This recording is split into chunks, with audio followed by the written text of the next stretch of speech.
All right, time is up on our reading. We have it right here, the transcript of yesterday's hearing in federal court in the Southern District of Florida with Judge Cannon presiding. And there's so much in here that is richer than what we were able to get just from little bits of quotes that the news media was able to deliver yesterday. Joining us now for this discussion, Bradley Moss, national security attorney, back with us.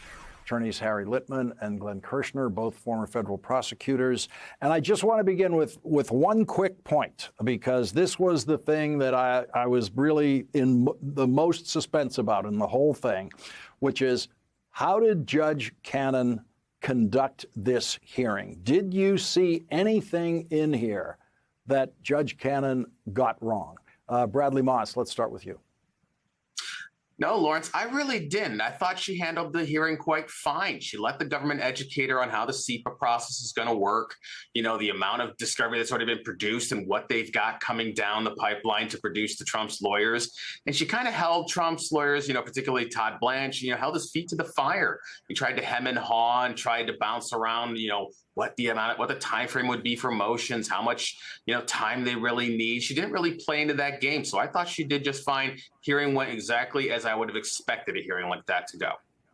Harry Litman, was this the same Judge Cannon that we were hearing from last year? No, it's a chastened one, but I don't disagree with Brad, but I would call it hyper cautious. She just heard from each of them, and then one paragraph, I'll issue my ruling promptly. She, I think, was being careful not to mess up, knew she was under a lot of scrutiny. We'll really know how she did when this order issues. Glenn Kirshner, that's why I've limited the question to just, did she get anything wrong? Because that was really kind of her only opportunity in this. As Harry says, she just handled it very methodically. She's kind of obviously the smallest presence in this hearing. Well, Lawrence, much as Judge Cannon did with respect to setting a trial date, I'm going to have to take your question under advisement, and I'm going to say she didn't get anything wrong yet. She hasn't yet set a trial date, and she could still get that very wrong, though I am hopeful that she gets it right and she sets a trial date that may give a little bit from the December date. Myself, I kind of like March, because symmetry is my word for the evening. March would be about 8 months from right now, which would give the defense team plenty of time to get prepared. And March is also 8 months in advance of the 2024 presidential election, which is plenty of time to resolve the case. So the voters will have a full appreciation of whether they are voting for somebody who is a convicted felon or is a fully exonerated defendant. And March seems to be one of the possible timetables she was contemplating, because she threw that out. Actually, the month of March, she raised that with Trump's lawyers, asking, is that trial date in Manhattan, the criminal trial that's currently scheduled for March, is that solid? Might that be movable? And the response from the Trump lawyers was that, oh no, the judge in Manhattan has said that's absolutely locked in. But so there she was, exploring that as a possibility. I want to go to page 47, because for me, this is a big breakthrough moment in this case. Here we have one of Donald Trump's criminal defense lawyers finally in a courtroom to a judge with the prosecutors present, trying to make a version of the argument that Donald Trump throws out there on the campaign trail about the Presidential Records Act. The lawyer repeatedly says to the judge that there are novel issues in this case, and the judge keeps asking him, okay, what's the novel issue? What's the novel issue? She has to ask it about 3 times. She finally gets an answer. She says, so what's the novel question? And Mr. Keiss says, the novel question is which takes priority. The novel question is, does the Presidential Records Act govern how the president makes decisions about his documents or her documents, as the case might be, or do these other laws intersect and govern?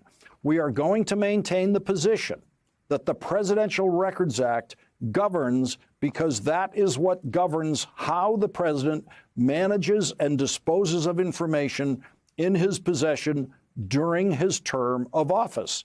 And once he makes decisions about that information, whether it be classification decisions, whether it be presidential records versus personal records, those decisions are not assailable except under the Presidential Records Act. I mean, that's the sum and substance of it. Bradley Moss, if you had to immediately rise in court and respond to that, what would you say? It's only a novel question, Your Honor, in the sense that no other president has ever been arrogant and brazen enough to try this. There is nothing in the legislative history, there's nothing in the context of the Presidential Records Act that ever indicated Congress intended to have it be the sole and exclusive authority with respect to documents after a president left office, to the exclusion of the Espionage Act, to the exclusion of the Atomic Energy Act and obstruction provisions. And that's something I'm sure Jack Smith has already prepared, or at least his team has, in terms of opposition pleadings they expect to file in response to pretrial motions. They're going to reject that, saying, no way. This is not what the Presidential Records Act did. And to view it that way would be to turn its entire premise on its head.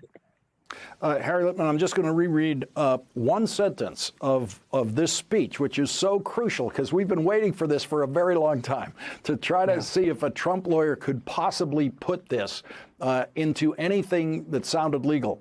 He says, we are going to maintain the position that the Presidential Records Act governs because that is what governs how the president manages and disposes of information in his possession during his term of office. Harry Litman, this is a case that begins in August of last summer. It deals with what Donald Trump was doing with documents that had been subpoenaed long after his term of office. What does anything that governs what he does during his term of office have to do with this case? It governs because it governs. That's really almost literally what he says. It's a ludicrous position, Lawrence. And in fact, we know how the government's going to respond because we know how they did. The government stood up after and said, look, I actually took a pot shot.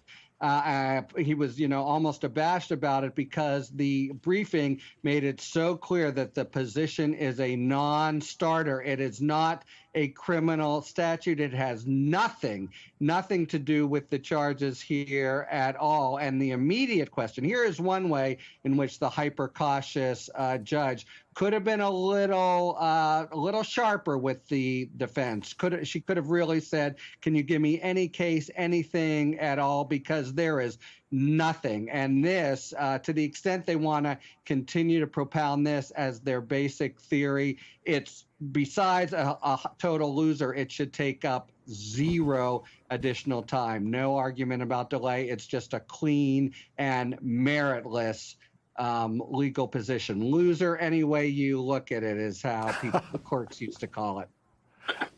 Glenn Kirshner, one reason the judge didn't get dragged into this kind of question is that what she was asking for at that point in the discussion is, what are the kinds of things you expect to create delay? What are the kinds of things you expect will require a lot of time? And so part of what the Trump lawyers were doing were saying, well, we're going to want to make some motions about various aspects of evidence. They pointed out that there's not just one search warrant in this case that we might want to contest in some way pre-trial, but there are several other search warrants applying to other evidence that's in the case. And so this was just an example. She was trying to get some sense of an example of what kind of legal briefs might be coming her way. And this is what she got on that question. Yeah.